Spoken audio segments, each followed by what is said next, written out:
Yep, that's the 635 on its side on a Friday morning. Lovely, lovely, lovely. I am going to go ahead and apologize in advance. I was not prepared for this to happen this morning, and I don't think anybody is. And this is nothing new to us at all to turn the machine over, but my batteries were really low on my camera, and I thought maybe I could get it all, but I didn't. I got right before we were fixing to turn the machine back over. So I got all the hooking up part and got that for you to see.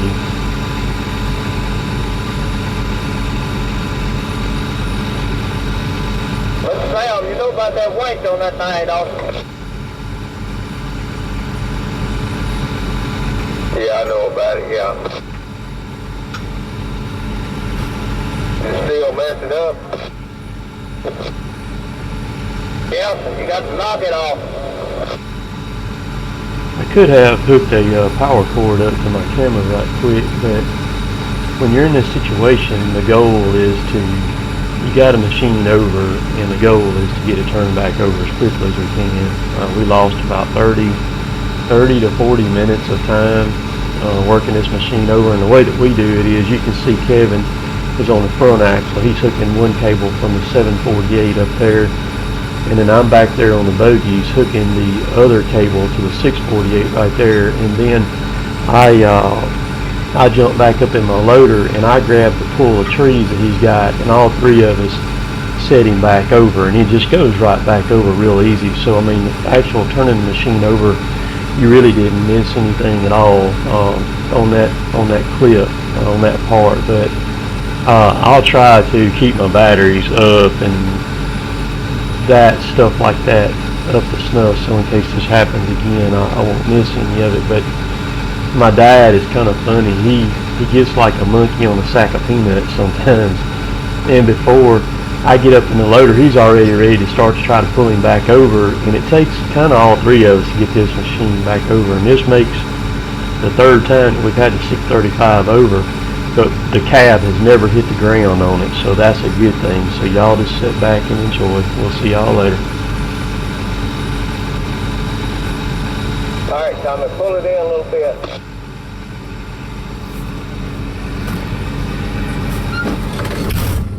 Man, these doors are heavy on these freaking heels, man. All right, ease a little bit. This morning, we've already turned the 635 over. The meals, we're having a lot of trouble with some of these meals right now. We're having to work around some of that stuff. Not trouble with the wood that we're hauling, it's just they're still full. And a lot of them are shutting off. A lot of them didn't let us know. It always baffles me, man. These meals, if they're needing something, they run low on wood, they beg you to work Saturdays. Man, we've worked a lot of Sundays for some of these places and things like that, but man, they will screw you in a heartbeat if they have the chance to, and that's kind of what happened today. So we're working around that stuff. No big deal. We still gonna haul a lot of wood. We got a big week going this week again still, and so it's all good. That's fine. You gotta take the good with the bad. You gotta make lemonade out of lemons sometimes, and so that's what we're doing today. But what I'm doing right now is this is a new deck that we're just starting on, and Chad came on up here yesterday and skidded a bunch of wood, and he felt like he knew where the deck was going to be. And a lot of times you can't really tell where you're going to set up, and so if a skidder is going to do that, about the best thing to do is just, if you're going to bank wood, bank it on out there, like where that 648 is out there now. Just put it out there, and in that way everything is safe. But he pulled this stuff up really far, which is no big deal. It's going to take me just a little bit here to kind of resituate this. So hopefully we won't have this to deal with again. But it's gonna take me, I gotta get in here and work my way into it. I'm gonna get some of these tops out of some of these trees for Kevin here. Derek's right down here on my left on 830. Cutting down right now, so I'm just gonna move all this junk here. Anytime you gotta work trees backwards, man, that is no fun. My saw chain on the top of the saw there, it's pretty dull. Need to put a new one of them on there. But I will get it. It'll take me just a second here, move these trees around. And anybody that has shoveled before knows what I'm talking about. And sometimes you have to deal with these trees from the tops first, and that's no fun, but I get it. I'll get her all worked around here. All will be good. But Mr. Chad, I got the turning the machine back over on video. My battery died on the camera, and I knew I was low on it. I wasn't expecting all that to happen this morning, and so I did get some of it. I don't know how much of it I got, and I'm not sure that I'm going to be able to retrieve it off the camera. When it died on these hard drive cameras here, I'm going to have to pull the card and see if I can get on it and get that footage off of it. I'm pretty sure that I can, but I know when I fired the camera back up after it died, I had all kinds of warnings and things, recovery things and stuff like that. So it's on the camera. I'll just see if I can get it off here tonight or something like that. But I don't think I got actually turning the machine back over. I know I got hooking up to it. Tommy, if you want to.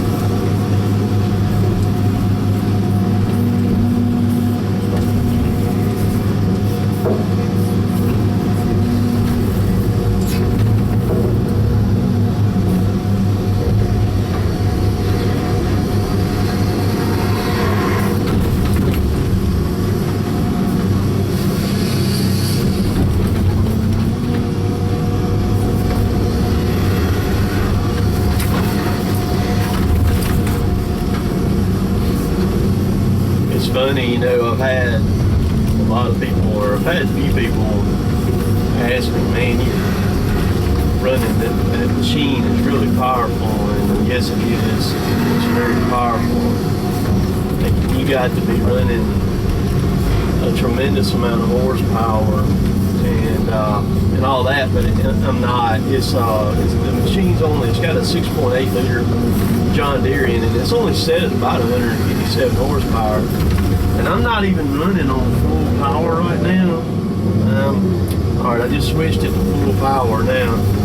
And what it is, these machines are very, very different. These swing machines are very, very different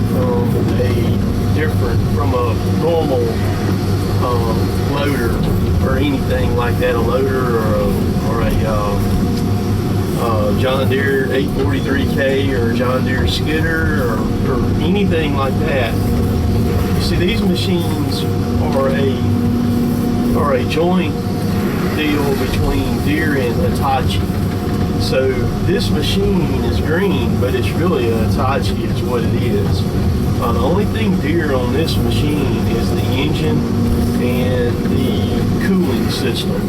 The pumps, the main part of the machine, it's all Hitachi. All the Deere excavators are Hitachi too, by the way, in case you didn't know that. And what it does is the Hitachi hydraulics, they're in a league of their own. The excavator stuff is just a completely different ball game, and it doesn't matter whether it's Hitachi or Caterpillar or Matsu. The excavator hydraulics they're so much more advanced than normal hydraulics. They're taking these machines and they're getting so much more out of them with a lot less horsepower and stuff like that. One of the biggest things is the blending, or what they call the multifunction, running a lot of functions at one time. You can run everything on this machine except for tracking, running your tracks. Tracks take priority. But you can run everything else on this machine at one time and nothing loads on it. It will not bog this machine down. You'll never hear the engine on it load or anything like that. And I have this thing so fine-tuned.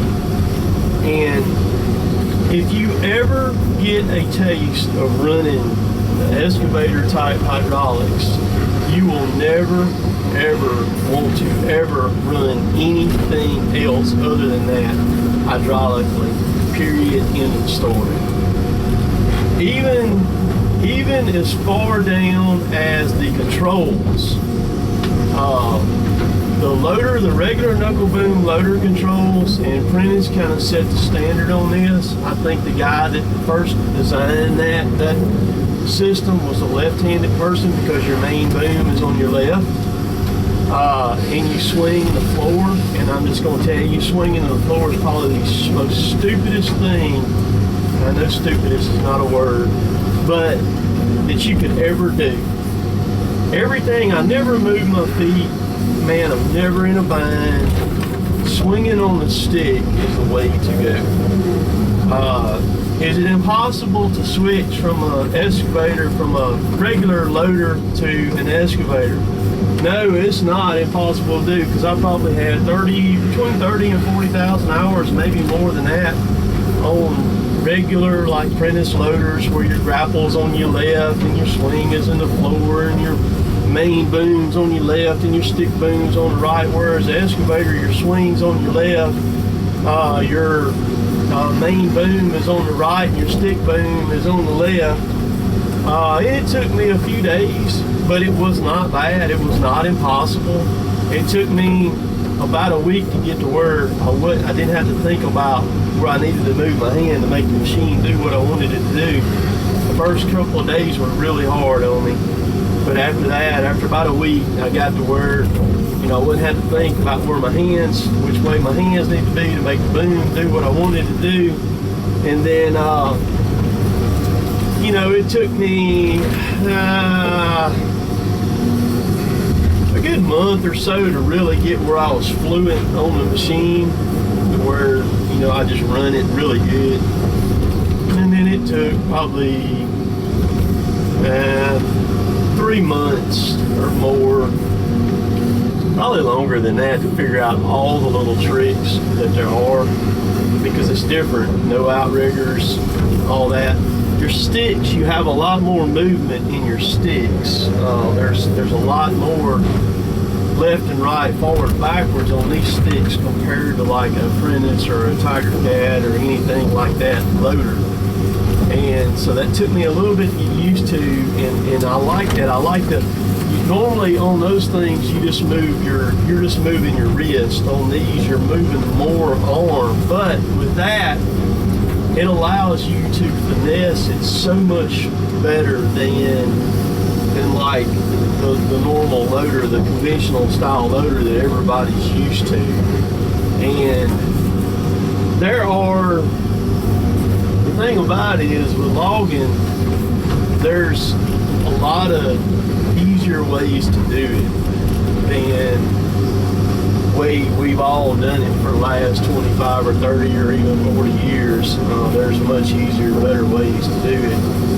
And that's the route that we've chosen to go in the last bunch of years. So I've almost got this pile down now. I've got 3, 4, 5, 6, 7. I got 7 trees left. And I'll have her move and I track back in place and be ready for the trucks to come back, load them again. So pretty cool. I hope you've enjoyed the little ride along with me this morning. And hope y'all all have a good weekend. I'm not sure when I'll post this video. I've got some other footage that I need to look at and edit. It does take me a lot of time on this editing, so I do kind of do it when I'm in the mood to do it, feel like doing it, ain't got nothing else to do.